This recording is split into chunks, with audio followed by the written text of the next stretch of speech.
Setahun dah jadi Perdana Menteri. Tak ada cerita lain. Curi, samun, sakau. Hak tu sahaja Anwar Ibrahim pandai buat. Assalamualaikum warahmatullahi wabarakatuh. Alhamdulillah geng, kita bersama lagi. Okey geng, banyak sangat tambah-tambah dekat aku punya TikTok, aku punya kawan-kawan sahabat aku, komen-komen yang duk kata dah setahun lebih dah Anwar Ibrahim duk ulang perkara yang sama, duk ulang perkataan yang sama, duk ulang benda yang sama aja.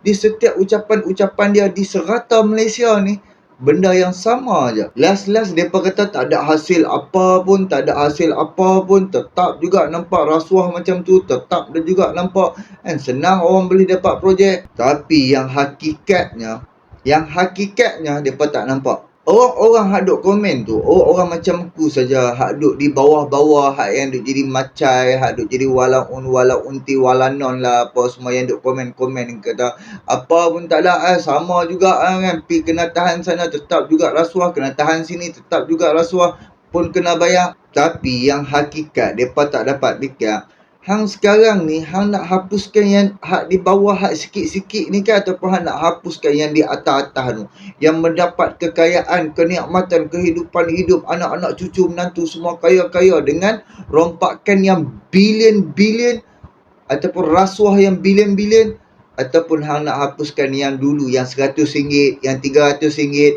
yang RM1000. Kalau duduk kat tempat kita nak hapuskan yang mana dulu? Yang duk curi bilion-bilion ke, ataupun yang duk curi RM100, RM200? Tapi pemikiran orang macam ni apabila dia taksub kepada satu parti, dan tambah-tambah orang lain bukan daripada hati dan jiwa dia untuk berjaya menjadi kerajaan, tu yang dia duk meroyan, dia tak bersama, malah dia maki hamun lagi ucapan-ucapan dia menentang rasuah. Perdana Menteri kita usaha menentang rasuah, menghapuskan perasuah, pencuri ini kan, hak yang Alibaba apa semua ni. Sedangkan inilah yang diperjuangkan oleh parti dia dulu, parti yang dia sokong sekarang ni, yang dia taksub sekarang ni, bersama dengan presiden dia dulu.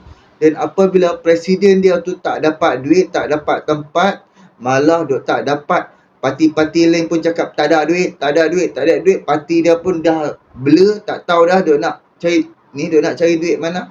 So dia keluar daripada gabungan tu kan, kononnya dia boleh menang besar, lah 18 kursi je. Konon dia nak tunjuk hero lah, kononnya dia lah yang terpaling menghapuskan rasuah, melawan pencuri, melawan dulu bukan main lagi, naik signboard, naik banner apa semua, lawan siasat Tun Dr. Mahathir, siasat koloni-koloni Mahathir. Sekarang jadi macam haram, jadi macam perangai betul-betul 360 juta darjah. Dia berpalih terus, dia bersama dengan si pencuri, dia bersama dengan orang yang dia kata dia minta siasat tu. Malah puak-puak sekumpulan budak-budak di bawah ni menjilat, menyokong. Allahu Akbar, apa jenis kemaruk lah puak-puak ni. So aku nak bawa dengan hampa semua ni. Kita bersama dengan Yazid. Yazid dapat berkongsi dengan kita dan juga dapat membuka minda kita. Apa jenis reform kita nak buat, apa macam mana. Sekali last aku akan bagi ulasan aku. Jom sama-sama kita dengar apa yang diperkatakan oleh Yazid. Assalamualaikum. Aku selalu dapat komen lagu ni. Setahun dah jadi Perdana Menteri. Setahun. Tak ada cerita lain. Curi, samun, sakau. Hak tu sahaja Anwar Ibrahim pandai buat. Ui, kalau aku jadi Anwar Ibrahim, aku buat lebih lagi.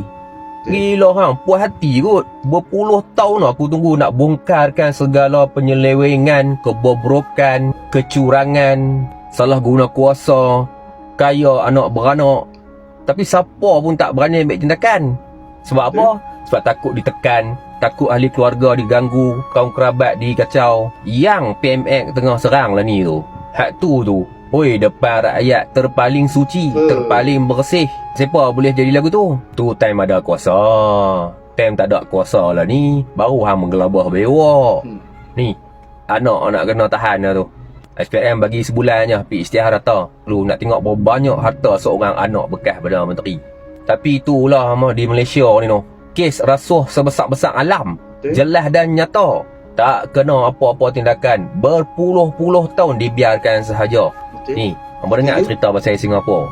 bekas Menteri Pengangkutan disabitkan dengan 27 pertuduhan. Cuma terima sogokan saja. Sogokan tu besar mana sangat? Jom kita tengok satu persatu.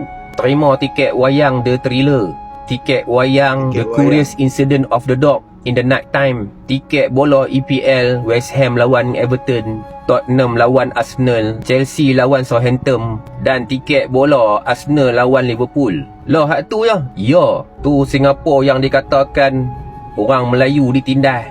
Tiket wayang, tiket bola punya pasal pun memang tak boleh lari daripada undang-undang. Sebab tu lah Singapura minyak pun tak ada, gas pun tak ada, kelapa sawit tak ada, ayak pun kena beli dengan Malaysia. Dan walaupun umur negara dia lebih muda daripada Malaysia, tapi mereka jauh lebih maju daripada negara kita.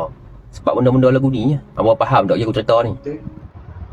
Cuba abang dengar apa yang dia kata. Sebab apa Singapura lebih maju, lebih hebat, lebih gah, lebih kekayaan dia. Memanglah kalau ikut kekayaan hasil bumi, kita lebih kaya.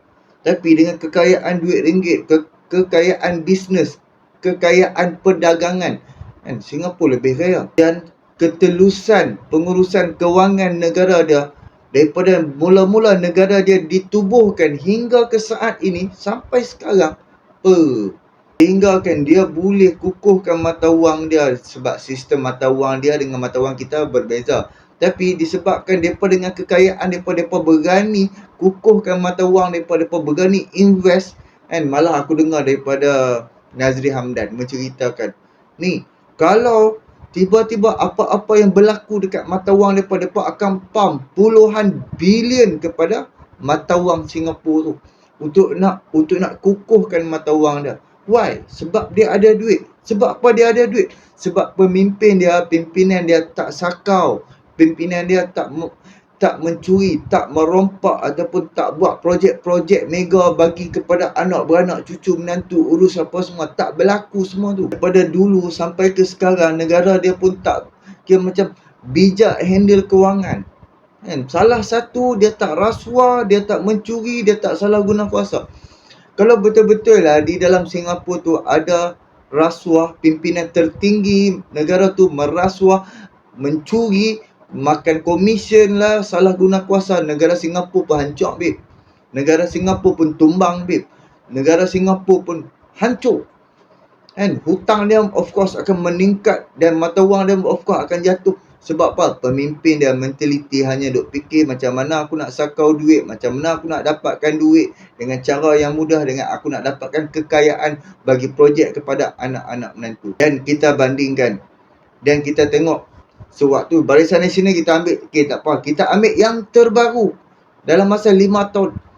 Tun Dr. Mahathir naik menjadi Perdana Menteri untuk kedua kali. Sebelum dia ambil masa lebih kurang sebulan untuk nak melantik menteri-menteri kabinet. Dalam masa sebulan tu, belum ada menteri kabinet, dia dah luluskan projek untuk anak dia sendiri. Jangan lupa lagi, Anwar Ibrahim dah mendedahkan benda ni dah lepas beberapa bulan dia jadi Perdana Menteri dan Menteri Kewangan. Sebelum dilantiknya menteri-menteri kabinet, Mahathir dah luluskan berapa banyak projek untuk anak dia. Projek apa lagi? Berkaitan oil and gas apa semua lagi. Itulah projek yang mana sebelum ni anak dia dapat, luluskan lagi. Sebab waktu tu dia Perdana Menteri, of course kuasa ada di tangan dia, sepenuhnya di tangan dia. Dia boleh buat sesuka hati. Kita ada pemimpin yang salah guna kuasa demi nak jaga anak-anak menantu, cucu-cucu. Tu satu bab. Kita boleh tengok naik pula Perikatan Nasional. Belum naik Perikatan Nasional tu bukan main lagi. Kita duk dengar, duk jajah sana sini, hutang itu, hutang ini, apa-apa, 1 trilion lah, bla bla bla bla bla semua. Tak sampai lagi pun 1 trilion. Naik je Muhyiddin Yassin, naik je Perikatan Nasional. Berapa banyak projek. Waktu tu COVID pula, dibelanjakan untuk COVID tu ratusan bilion. Bayangkan untuk nak beli ventilator, ventilator pun tak boleh pakai. Beli ventilator katanya pakai WhatsApp saja. Kan, pakai hello saja. Dengan beli vaksin lagi, kan, dengan bayar komisen. Ahli Parlimen Sungai Besar kalau tak silap aku, antara sepadan Perak dengan Selangor, Tanjung Karang. Ahli Parlimen Tanjung Karang sendiri yang tanya di dalam sidang Parlimen siapa yang dapat komisen 500 juta ringgit. Cuba hampa boleh tengok, untuk pembelian yang terdesak untuk rakyat. Tu Tu pun dia nak makan komisen, tu pun dia nak ambil keuntungan sampai 500 bilion bit. Pengurusan apa semua untuk barang-barang doktor apa semua. Lalas apa yang berlaku, membazir, tok buang order. Sebab apa? Oh, kononnya rakyat semua nak, tahu-tahu rakyat tak mau kan. Tapi terlalu gairah dia nak mempercepatkan. Bila dia nak order cepat, duit pun kena cepat. Lalas rugi macam tu, duit melayang. Ventilator 100 lebih, tok buang berapa puluh juta, buang saja. Tu projek apa lagi kan? Projek untuk iklan saja zaman Muhyiddin Yassin 17 bulan, hanya ada 1 tahun 5 bulan. Hampa kira tengok, 500 juta ringgit dibelanjakan untuk iklan saja. 500 juta ringgit untuk iklan. Lebih kurang 1 bulan dalam 30 juta ringgit. 30 juta ringgit untuk nak pamerkan iklan muka Muhyiddin. Tapi kita tak nampak pun sembok-sembok. Hak yang Malaysia prihatin. Ada nampak ke? Dan bila naik Ismail Sabri, barulah kita nampak sembok-sembok apa keluarga Malaysia. Itu pun kita nampak billboard sana sini. Itu pun baru 150 juta. Dan baki di dalam 700 juta tu ada 53 juta lagi ke 56 juta digunakan zaman Anwar Ibrahim. Cuba hampa tengok salah guna kuasa, salah guna dana dan jana wibawa lagi. Kita tak sebut, kita nak sebut ni macam-macam nak abang ambil kat hampa. Itulah pemimpin yang salah guna kuasa, yang kemaruk, dia rasa dia ada kuasa, dia bagi projek kat anak-anak menantu, yang jadi menteri pula bagi projek kepada anak, bagi sub ke apa kepada anak, boleh kontrol minyak masak dan sorok minyak masak pula. Astaghfirullahalazim. Kita boleh tengoklah berapa banyak dah projek-projek yang tergendala, tambah-tambah dekat negeri-negeri pembangkang, kerti umum tapi hasil tak ada. Yang terbaru pula ni, dia nak buat projek yang bilion ringgit ni Kedah Etropolis ni lah, lapangan terbang kulit. Syarikat yang dilantik tu katanya keuntungan dia tu lebih kurang 200 juta ringgit je. 20 juta ringgit je. Tapi bukan 200 ribu. Hanya keuntungan dia selepas cukai apa semua 200 ribu. Macam mana dia nak pergi buat loan untuk 2.5 bilion untuk nak bayar deposit?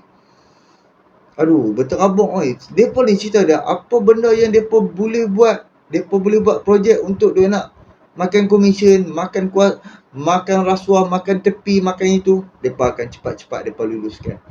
Jadi kita perlu hapuskan. Perdana Menteri kita sedang usaha untuk nak hapuskan perasuah yang pencuri-pencuri yang ataupun kekayaan dia tu datang daripada hasil mencuri. Faham tak? Kita tak mau, kita ada pemimpin yang kita nampak senang lenang tapi kekayaan dia tu walaupun RM10 hasil dia daripada hasil mencuri, kita wajib hapuskan. Dan itu adalah pengubahan wang haram. Sebab walaupun dia curi RM10 duit rakyat, duit negara, RM10 dan RM10 tu dia pergi laburkan dan duit RM10 tu beranak sampai bilion ringgit, itulah pengubahan wang haram. Jadi yang berlaku sekarang terhadap anak-anak Mahathir ni lah. Kan? Sebab tu SPRM minta Mirzan declare dia punya aset. Dan of course SPRM akan siasat, akan tanya macam-macam mana hasil. SPRM katanya tu Dr. Mahathir beritahu SPRM siasat bermula daripada tahun 80-an.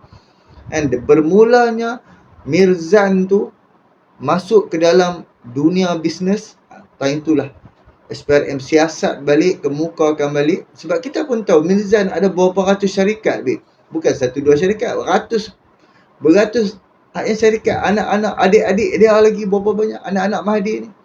Anak-anak Mahathir bukan jutawan, dia billionaire je.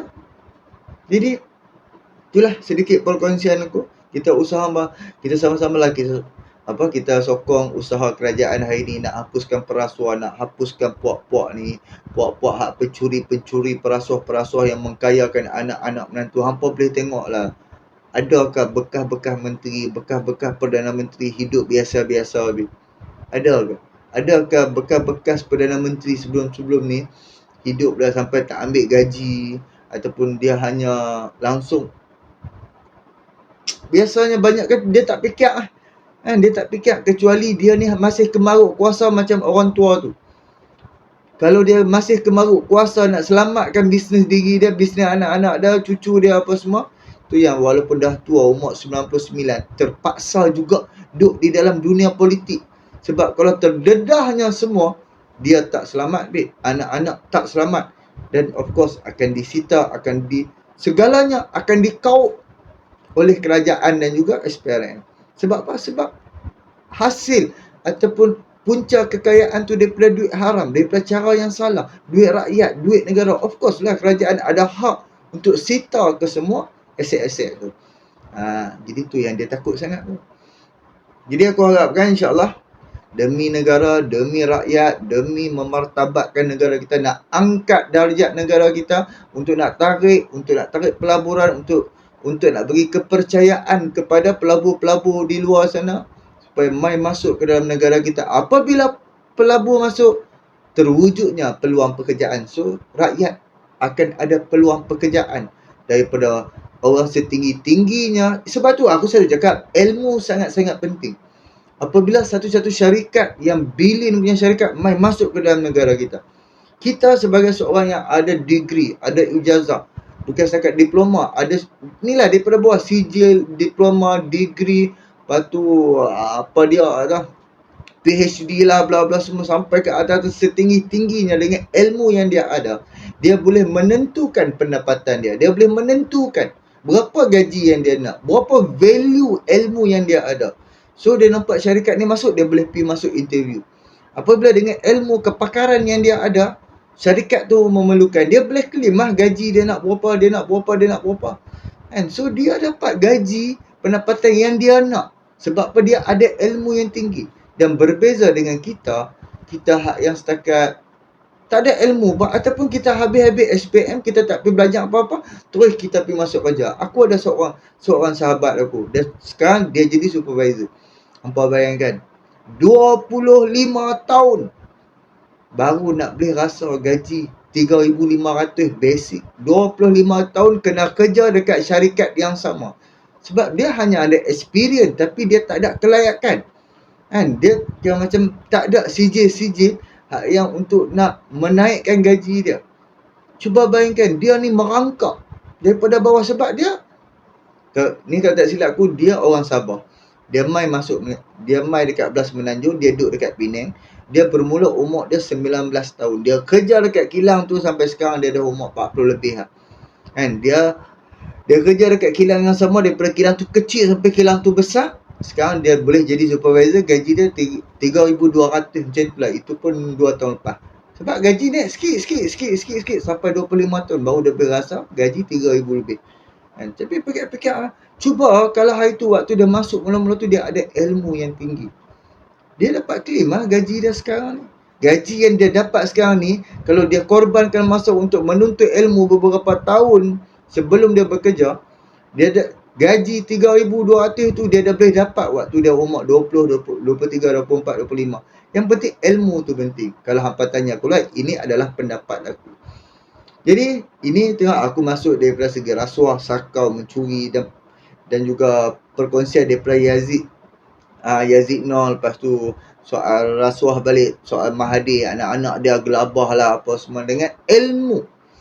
Ilmu tu kalau kita betul-betul menghargai ilmu tu, dia akan dapat keberkatan. Satu keberkatan yang bagi kecukupan di dalam kehidupan kita. Alhamdulillah, aku memang, sebab aku hidup pun ni merata-rata. Aku pergi negeri ni. Jadi aku rasa macam-macam. Bila aku, contoh macam sebelum ni, aku duduk bekerja.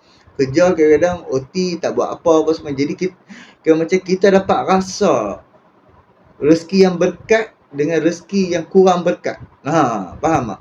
Jadi bila macam kita buat kerja, kita berkongsi, dan kita disebabkan kerja kita dapat pendapatan. Kalau kita tak buat, kita tak dapat apa. Berbeza dengan kerja-kerja ni kan. Kita buat kadang-kadang tak main pun, tapi pi sweat masuk kerja tu. Macam ni lah, amanah di dalam pekerjaan, amanah di dalam mencari rezeki. Barulah jiwa kita, hati kita tak mau benda-benda hak tak elok. Tak mau buat benda-benda hak tak elok, benda-benda yang mengundang perkara-perkara haram. Of course, apabila kita dah rasa kita macam kita nak buang benda-benda hak tak elok, kita tak mau rasuah, kita tak mau apa, dan kita tawakal, jaga semayang, buat benda-benda yang baik, insya-Allah kita akan jauh daripada golongan-golongan hak tak elok ni, golongan-golongan hak kotor ni, kita akan jauh. Jadi tak apalah aku melaluknya macam sampai ke ilmu sampai ni, tapi tak apa, alhamdulillah ini adalah perkongsian daripada side aku. Jadi terima kasih banyak. Kita jumpa untuk video yang akan datang. Boleh tolong subscribe, like, komen dan share. InsyaAllah kita jumpa untuk video yang akan datang. Assalamualaikum.